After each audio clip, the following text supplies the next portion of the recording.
पहला नमक तो छिड़क गया इशारा है के, और दूसरा झंडा फहराने और जगह को नहीं पाई वह इतना है। आसी में झंडा फहराना हम अपनी बेइज्जती मानना, भाई हमारी बेइज्जती करे है तो बेइज्जती, ये हमारी इज्जत का सवाल है। याद रखना मुख्यमंत्री जी, प्रदेश के अंदर कुर्सी आएंगी जाएंगी, मगर लाश के ऊपर झंडा फहराना तो हम फहराने नहीं देंगे, चाहे हमारी और भी कितनी है लाश हो जियो, कोई कमी रहेगी हो। हाँ, मौजूदा एमएलए, एक्स एमएलए या सरकार के किसी मुख्य पद पर या कोई साथी, विपक्ष की सारी पार्टियों के ऑफिस बेरर, सारे भाइयों की जरूरत है भाई, चूल्हा न्योंद है या चूल्हा न्योंद, सारे भाइयों की प्रार्थना आप भी इस काल में सारे शामिल हो। यह बात तो भाईचारा ने को आई है, मैं दो एक बात खुद भी कहना चाहूंगा।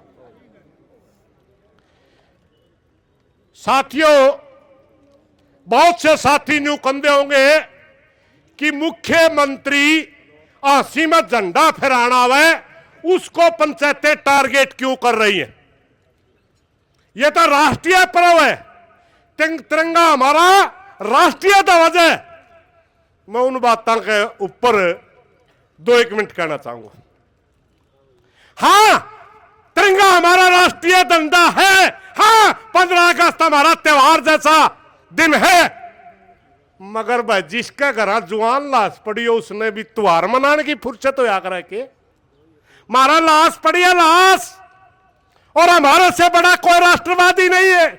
किसान के घर में अगर 2 बेटे पैदा होते हैं, एक सीमा पे सुरक्षा देता है और एक खेत में अन्न पैदा करके जनता का पेट भरता है।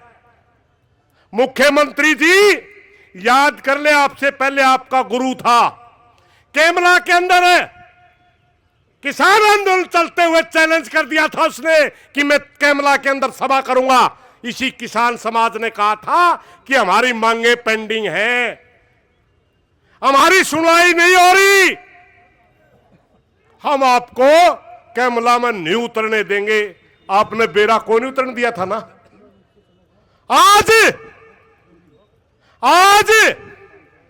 हमारी लाश गिरा पड़ी, दाह संस्कार नहीं हो रहा, पहला नमक तो छिड़क गया इशारा है के, और दूसरा झंडा फहराने और जगह को नहीं पाई वह इतना है।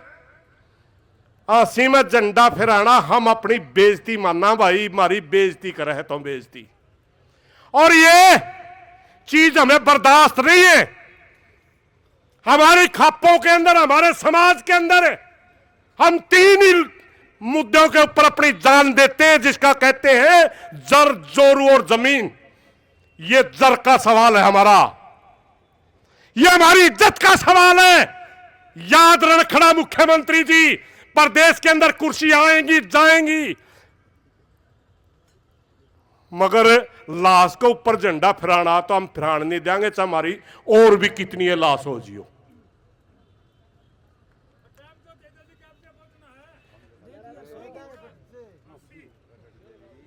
सारी बात क्लियर कर दे तो तने पहुंचना कौन देगा उड़ा?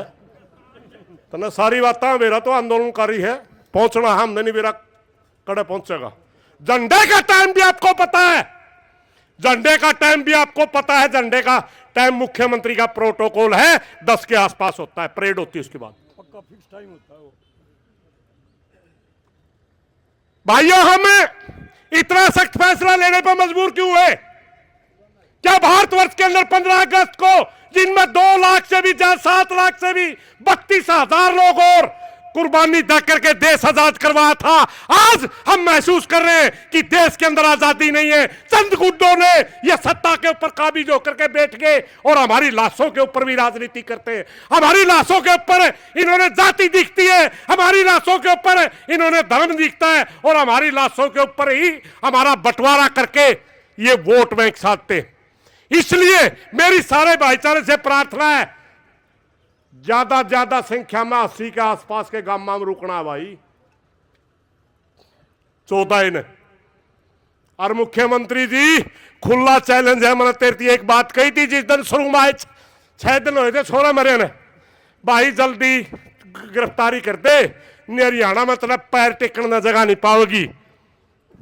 और उसने उस घमंड में, उस पंचायत में बोली गई बात का घमंड में आंसी का प्रोग्राम दरिया। इसलिए हम किसी भी सूरत में झंडा नहीं फहराने देंगे जो हमारे बेटे की मांग पूरी नहीं हुई। इन्हीं बातों के साथ कोई गलत बात लगे माफी चाहूंगा। एक बात जरूर है भाई, ये हमारा हेडक्वार्टर है आंदोलन का, ये जारी रहेगा। और एक मिनट रुक जाओ, एक मिनट उतर लिया भाई, उतर लिया फोटो। ये जो धरना है अनुशासनहीनता किसी की बर्दाश्त नहीं होगी। वैदा हाथे जोड़ के प्रार्थना है, इसमें करड़ा बोलना उचित नहीं है। जो भी दिशा निर्देश देना होगा इस धरने से ही जाएगा। अपनी अपनी मन मर्जी ना चलाई हो कड़ियां भी। और ये 14 तारीख की जो काल है 3 घंटे की, ये सिर्फ हाईवे की दी है हमने, लोकल रोड की नहीं दी है। ये तो सिर्फ एक चेतावनी है। रुक जा यार, ये सिर्फ चेतावनी है हरियाणा सरकार को कि जाग जाओ, जाग जाओ और परीक्षा ना लो, वरना 15 तारीख तक मरण मारण की लड़ाई, जिसने पे आर पार की कहा ना, आर पार की लड़ाई 15 तारीख तक शुरू हो जाएगी भाई। फिर हमें जुआ मरा, अगर इज्जत से जिए तो जिंदगी है, अगर बेइज्जती करके फिर अपनी कोई जिंदगी भी नहीं। इन्हीं बातों के साथ कोई गलत बात लगे माफी चाहूंगा। धन्यवाद साथी, धन्यवाद।